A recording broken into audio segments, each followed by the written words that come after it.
पहा नवीन एपिसोड्स एकदम add free.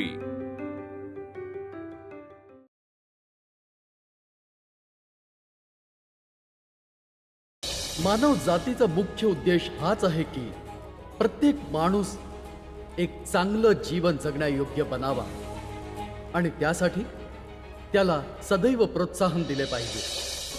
अगं त्या दिव्याची वाट थोडी वाढव ग मंजुळे। काय शोधताय तुम्ही? एक डब्बा ठेवला होता, त्यात थोडे पैसे होते।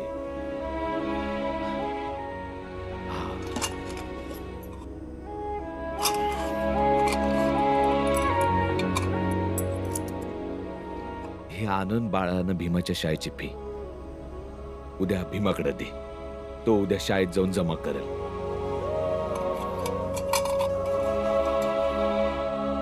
आणि हे काही पैसे यानं घर खर्च चालव। हे बघ, तू काळजी नको करूस, उद्या मी काम काहीतरी बघीन, मग ते कुठं बी असू दे। कामासाठी किती फिरलात, पर काम कुठं गावं ना। माणसानं प्रयत्न केला पाहिजे, एक ना एक दिवस यश नक्कीच मिळतं। तुम्ही समदा भाग पालथी घातलाय तरी कुठे काम मिळेना। माझे बाबा म्हणायचे, पक्ष्यांना रोज दाणं मिळतात, बस कधीतरी घरट्याजवळ जावं लागतं, तर कधीतरी घरट्यापासून लांब कुठेतरी। आणि बहुतेक मला पण लांब जावं लागेल, मग म्या बी जाणार।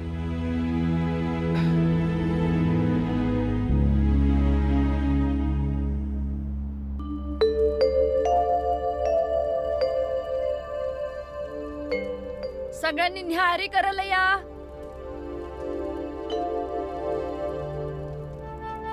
घ्या खान, शाळेला जायची तयारी करा। बाळा बाळा, आई तू माझ्याकडे दे, मी जाऊन बाळा दादाला भरवतो।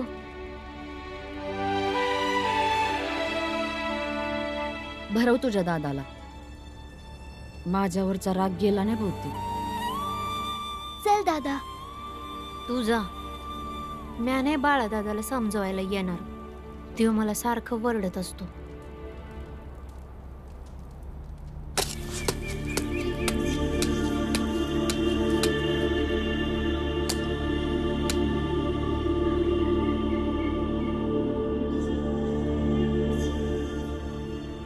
बाळा दादा हे घे, खा।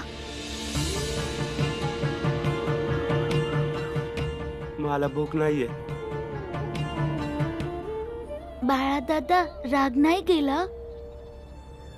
नसल गेला तर नको जाऊ दे, पण हे खा तरी। जेवणावर कधी राग धरू नये। हे घे, खा।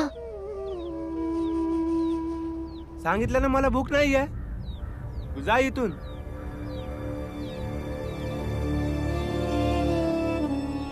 बाळा दादा, बाबा म्हणले होते की जेव्हा माझा जन्म झाला होता तेव्हा तू आणि आनंद दादाने सगळीकडे लाडू वाटले होते।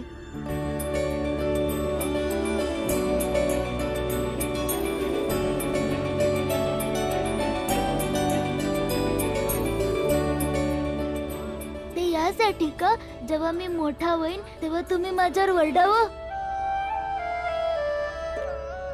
म्या आणलेली गुळ आणि भाकरी तू नाही खाणार? तू उगाच काय बी बोलू नका, जा इथून।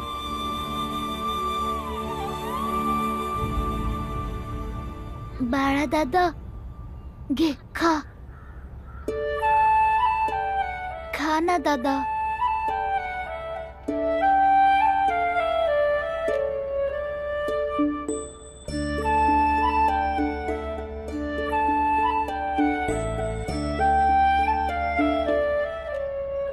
बाळा दादा, मी लहान असताना तुला आणि आनंद दादाला अभ्यास करताना बघून ना मला बी अभ्यास करावंसं वाटायचं। आणि आता जर का तू शाळा सोडली तर माझं बी मन नाही लागणार, मी सुद्धा शाळा सोडीन। चल ना शाळेत.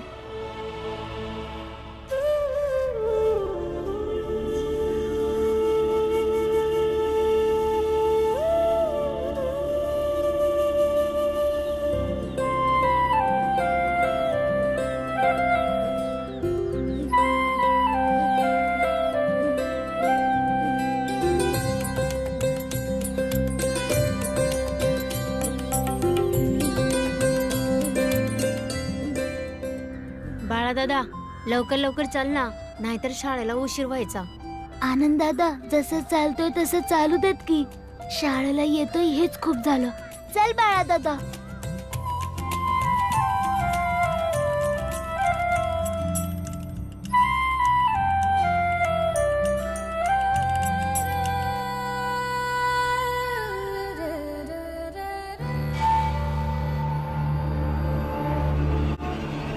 अरे हा बाळा तर वाजंत्रीवाल्यांची संगत सोडून परत शाळेला चाललाय.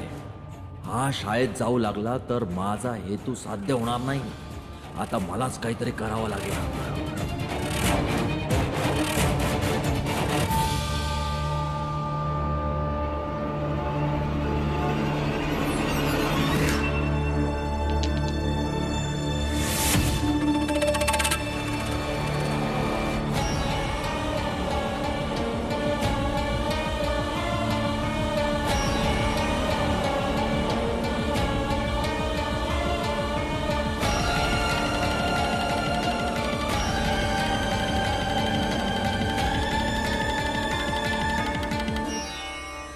काय करतोयस तू?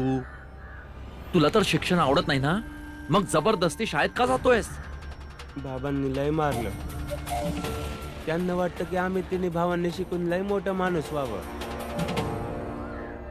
बाळा दादा लवकर चल. भीम दादा कुठे गेला? बाळा दादा. बाळा दादा. बाळा दादा. अरे हे तर त्यांचं स्वप्न आहे ना. तुझं स्वप्न तर बाजा वाजवायचं आहे ना. अरे जसं ते त्यांचं स्वप्न पूर्ण करायला तुला मारतायत, तसंच तू तुझं स्वप्न पूर्ण करायला मार खात राहा. पण तू तुझ्या आवडीचं काम कधीच सोडू नको.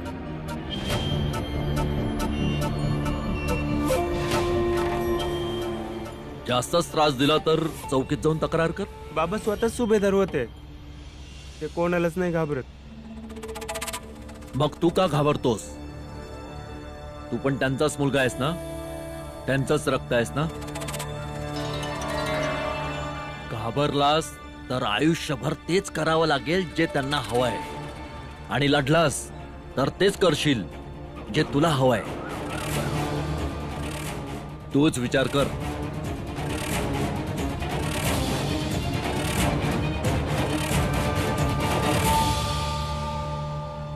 बाळा दादा. बाळा दादा. बाळा दादा. बाळा दादा. बाळा दादा. अरे दादा कुठे राहिला होता?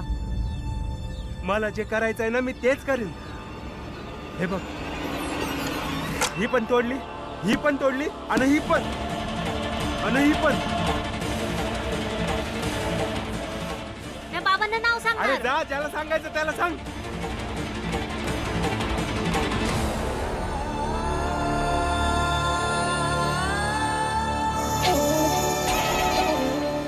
रामजी सकपाळ, इतक्या सहजासहजी मी तुझा पिच्छा सोडणार नाही. तुझ्या घरातले सर्व दागिने माझ्या दुकानावर विकायला लावतो का नाही तू बघच आता.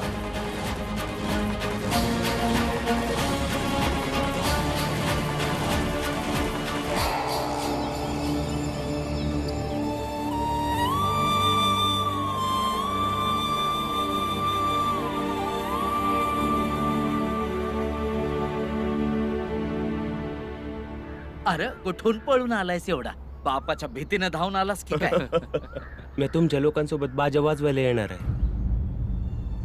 नाही बाळा, आता आम्ही तुला आमच्या सोबत नाही घेऊ शकत. नाहीतर परत तुझ्या घरचे लोक घ्यायला येतील तुला. मी विचार केलाय, मी आता कुठंच नाही जाणार आहे. मी तुम्हा लोकांसोबत बाजा वाजवायला येणार आहे. आताच नाव काढलं, तो बघ तुझा भाऊ पण आला. बाळा दादा घरला चल. अरे नाही येणार आहे मी. बाळा दादा घरला चल. तू जा इथून. डोकं फिरलंय का तुझं? सांगतो ना घरला चल अरे म्हणून. मी सांगतो ना तू जा इथून.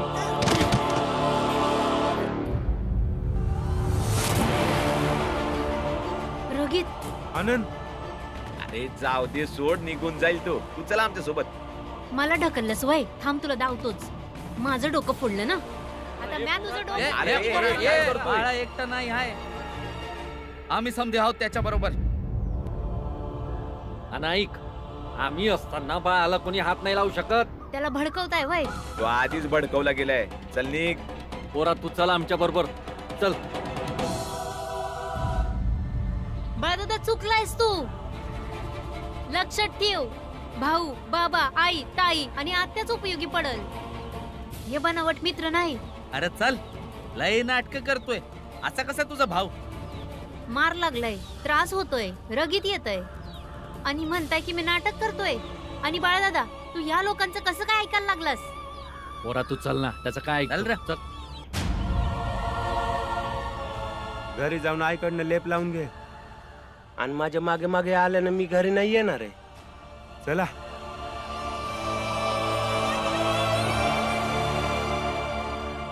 इथून तालुक्याला जाऊन बघतो. कुठं ना कुठं तरी काम मिळेलच. भाऊ तू काळजी नको करू, तुला काम नक्की मिळेल. तुझ्यासारख्या मेहनती माणसाला नाही तर मग कुणाला मिळणार? आणि एवढ्या लांब चाललाय म्हटल्यावर निष्काळजी राहू नका. काळजी घ्या स्वतःची. बघितलं काय मंडळी, काम धंदा तर काही बी नाही, पण रोज सुटा बुटात बाहेर पडतोय यो माणूस. आणि सोबतचे लोक बघा त्याच्या, जसं काही लढाईवर चाललाय यो. भाऊ तू यांच्या बोलण्याकडे लक्ष नको देऊ. तू कधी कुणाचं वाईट नाही केलंयस. तुझ्या संग बी काय वाईट व्हायचं नाही. तुला काम नक्की मिळेल. तू निघ आता.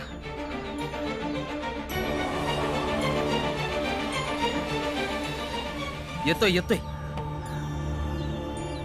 यो माणूस सुभेदार म्हणून आमच्यावर दादागिरी करायचा आणि तिथं धान्याच्या दुकानात 2 डाणी जात लपवून धान्याच्या पोते वाहत होता. बर, असं झालं का? मग पुढं काय झालं रे? अहो पुढं काय होणार, म्या गेलो आणि याला काढून टाकायला लावलं. बघा त्याला, आज पुन्हा निघालाय घरातून कामावर जायला. अरे जाऊ दे, कुठं बी बघू देत. आपण समध्या आहोत ना, काढून टाकू याला. बाबा बाबा काय झालं भीमा? बाळदादा शाळेत जायचं सोडून पुस्तकं फाडून बाजा वाजवायला गेलाय. काय? काय झालं भीम? ते बाळदादा. काय झालं? चला बघूया. तुम्ही दोघी घरात जावा बघू. काळजी घ्या पोरांनो.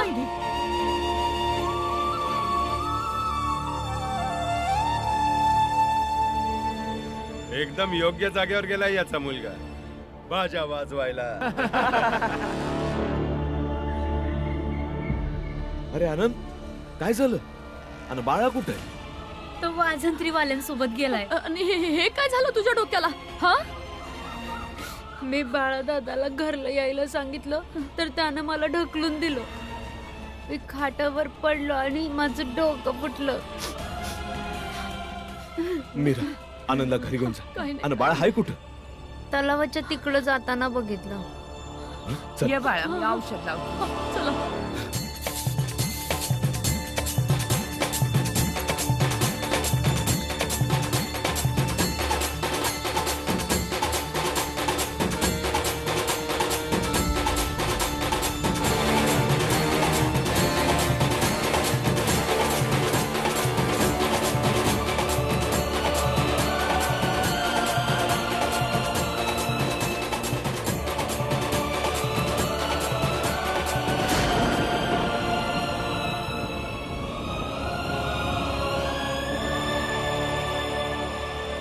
घाबरू नको पोरा, वाजव.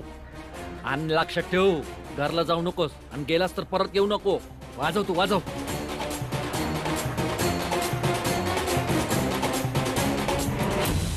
तुला एवढं समजावलं तरी बाजा वाजवायला इकडे आलास?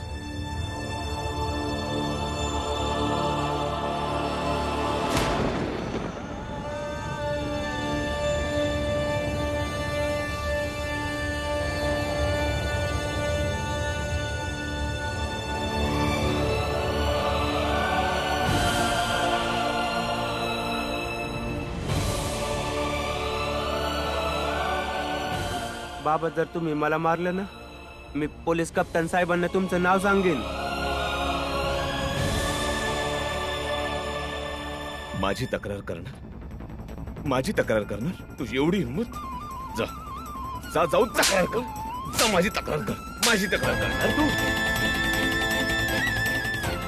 बाळा घरी चल बाळा. ऐक ना माझं, ऐक ना पप्पा, माझं ऐक ना बाळा. नाही ऐक येणार, ना तू माझं जा बाळा, ना. ऐक ना. मी नाही येणार चल ना आहे. घरी नाही चल येणार माझं मी. ऐक बाळा. तू चल घरी. चल तुला चल घरी बाळा. दाखवतो. चल बाबा माझी मारतील तक्रार बाबा. करतोस. चल. सगळं दाखवतो. माझी तक्रार करतोस.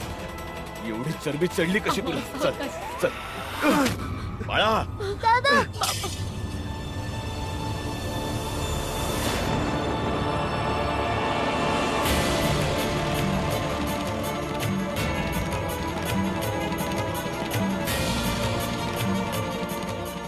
मी स्वतःचा गळा कापून घेईन. बाबा जा तुम्ही इथून.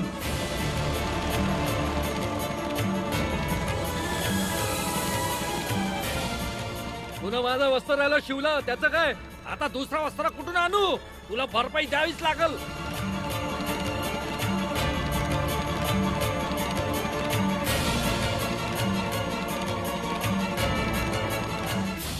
बस बाळा, आता बरं होईल. रडू नको. हा हळद लावली ना की बरं वाटल. हा बस रडू नको. आत्या दुखतंय. बस हा तुझ्या दादाने घर सोडून लय वाईट केलं. केलं तर केलं, वर माझं डोकं फोडलंय बघ. असा असतो का मोठा भाऊ आत्या? हा बाळा, रागान जोरात धक्का लागला असेल. मोठा भाऊ आहे ना, माफ कर त्याला. हे बघ, आपण काय बी करून त्याला घरी आणायला पाहिजे. कसं बी करू म्हणजे? बाबा काठी घेऊन जाऊ देत आणि मारत मारत आणून दे. माहित नाही येईल का नाही. इतका हट्टी झालाय, कोणाचंच काही ऐकत नाही. बाळा बाळा माझं आई ऐक तू ना बी बाळा. तिथंच थांबा. मी स्वतःचा गळा कापून घेईन. काप गळा. मी पण बघतोच तुझ्यात केवढी हिंमत आहे ती. काप गळा. मी अवकाश नाही बोलत आहे बाबा. मी कापीन. हा काय बोलताय तुम्ही? अरे माझं वस्त्र, हे तू गप की जरा. भरपाई घेऊन शिल नंतर. आज काय तो निवाडा होऊनच जाऊ दे. यांना फक्त मुलं जन्माला घालता येतात, त्यांच्यावर संस्कार करता येत नाही. जेव्हा यांची मुलं घराबाहेर येऊन वाईट मार्गाला लागतात, तेव्हा यांच्यातला बाप जागावं. पण बाप बनल्यानेच कोणी बाप नाही बनू शकत ना. जर त्यांच्या गरजा पूर्ण करू शकत नाही तर असंच होणार ना. यांच्या मुलाने गळा कापून घेतला तरी यांना काय फरक पडणार? एवढी मुलं आहेत त्यांना, त्यातला एक मेला तरी काय बिघडणार आहे? बाळा घरी चल बाळा. या लोकांच्या समोर आमचा अपमान तर नको करू ना बाळा. भीमाबाई चल. यांची मुलं त्यांच्या मर्जीने मोठी होतात. आई बापाला त्याचं काहीच घेणं देणार नाही.